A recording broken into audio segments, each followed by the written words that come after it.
प्रवर्तन निदेशालय एक बहुअनुशासनात्मक संगठन है जो वित्त मंत्रालय के राजस्व विभाग का हिस्सा है। यह दो विशेष राजकोषीय कानूनों विदेशी मुद्रा प्रबंधन अधिनियम 1999 फेमा और धन की रोकथाम अधिनियम 2002 पीएमएलए के प्रावधानों को लागू करने का कार्य करता है।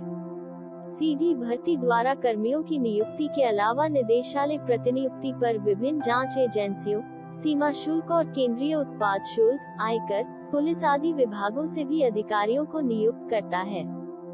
इस निदेशालय की उत्पत्ति 1 मई 1956 को हुई, जब विदेशी मुद्रा विनियमन अधिनियम 1947 फेरा 47 के तहत विनिमय नियंत्रण कानून के उल्लंघन से निपटने के लिए आर्थिक मामलों के विभाग में एक प्रवर्तन इकाई का गठन किया गया। वर्तमान में इसमें भारतीय राजस्व सेवा, भारतीय पुलिस सेवा और भारतीय प्रशासनिक सेवा के अधिकारी भी शामिल किए गए हैं। प्रारंभ में बम्बई और कलकत्ता में 02 शाखाएं खोली गई। वर्ष 1957 में इस इकाई का नाम बदलकर प्रवर्तन निदेशालय कर दिया गया और मद्रास में एक और शाखा खोली गई। निदेशालय के प्रशासनिक नियंत्रण को वर्ष 1960 में आर्थिक मामलों के विभाग से राजस्व विभाग में स्थानांतरित कर दिया गया। फेरा 1947 कानून को फेरा 1973 कानून द्वारा प्रतिस्थापित किया गया। 04 साल की अवधि 1973-1977 के लिए निदेशालय कार्मिक और प्रशासनिक सुधार विभाग के प्रशासनिक अधिकार क्षेत्र में रहा। पुनः आर्थिक उदारीकरण की प्रक्रिया की शुरुआत के साथ फेरा 1973, जो एक नियामक कानून था, निरस्त कर दिया गया और इसके स्थान पर 1 जून 2000 से एक नया कानून विदेशी मुद्रा प्रबंधन अधिनियम 1999 फीमत लागू किया गया। इसके अलावा अंतर्राष्ट्रीय एंटी मनी लॉन्ड्रिंग व्यवस्था international anti money laundering arrangement के साथ तालमेल बनाते हुए prevention of money laundering act 2002 PMLA को अधिनियमित कर प्रवर्तन निदेशालय को सौंपा गया। अधिकार एवं शक्तियां विदेशी मुद्रा प्रबंधन अधिनियम फॉरेन एक्सचेंज मैनेजमेंट। यह एक नागरिक कानून है जो निदेशालय को अर्ध न्यायिक शक्तियां देता है।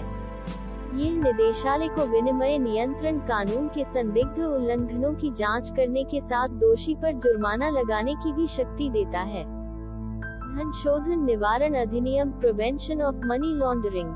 यह एक आपराधिक कानून है जो निदेशालय के अधिकारियों को अनंतिम रूप से जांच पड़ताल करने, पूछताछ करने और जुर्माना लगाने का अधिकार देता है। यह कानून अधिकारियों को कालाधन के कारोबार में लिप्त व्यक्तियों को गिरफ्तार करने और मुकदमा चलाने के अलावा आपराधिक कृत्यों से प्राप्त संपत्ति को संलग्न जब्त करने का अधिकार भी देता है। प्रवर्तन निदेशक नई दिल्ली में अपने मुख्यालय के साथ प्रवर्तन निदेशालय के प्रमुख होते हैं। प्रवर्तन निदेशालय के विशेष निदेशकों के नेतृत्व में मुंबई, चेन्नई, चंडीगढ़, कोलकाता और दिल्ली में 5 क्षेत्रीय कार्यालय रीजनल ऑफिस हैं।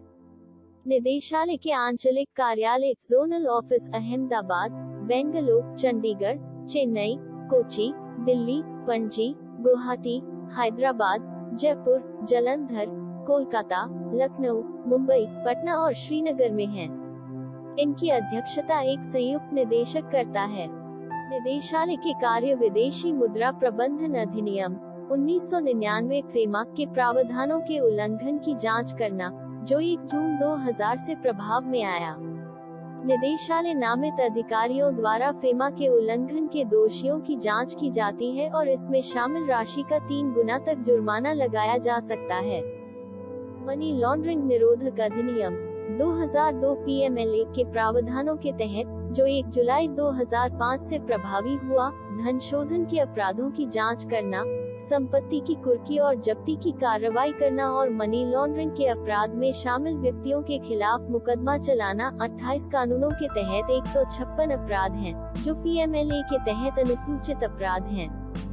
निरस्त विदेशी मुद्रा विनियमन अधिनियम 1973 फेरा का 31 मई 2002 तक के उल्लंघन होने पर जारी किए गए शो कॉज नोटिस कारण बताओ नोटिस का न्याय निर्णय करना, जिसके परिणामस्वरूप जुर्माना लगाया जा सकता है। फीमा के उल्लंघन के संबंध में विदेशी मुद्रा और संरक्षण गतिविधियों की रोकथाम अधिनियम 1974 COFEPOSA के तहत निवारक निरोध के प्रायोजक मामले देखना। भगोड़े आर्थिक अपराधी अधिनियम 2018 के तहत भारत से भागे लोगों के मामले देखना। इस अधिनियम का उद्देश्य ऐसे भगोड़े आर्थिक अपराधियों को दंडित करना है जो भारतीय न्यायालयों के अधिकार क्षेत्र से बाहर रहकर कानून की प्रक्रिया से बचने के उपाय खोजते हैं। विशेष अदालतें PMLA की धारा 4 के तहत दंडनीय अपराध की सुनवाई के लिए केंद्र सरकार उच्च न्यायालय के मुख्य न्यायाधीश के परामर्श से एक या अधिक सत्र न्यायालय को विशेष न्यायालय के रूप में नामित करती है। न्यायालय को PMLA कोर्ट भी कहा जाता है।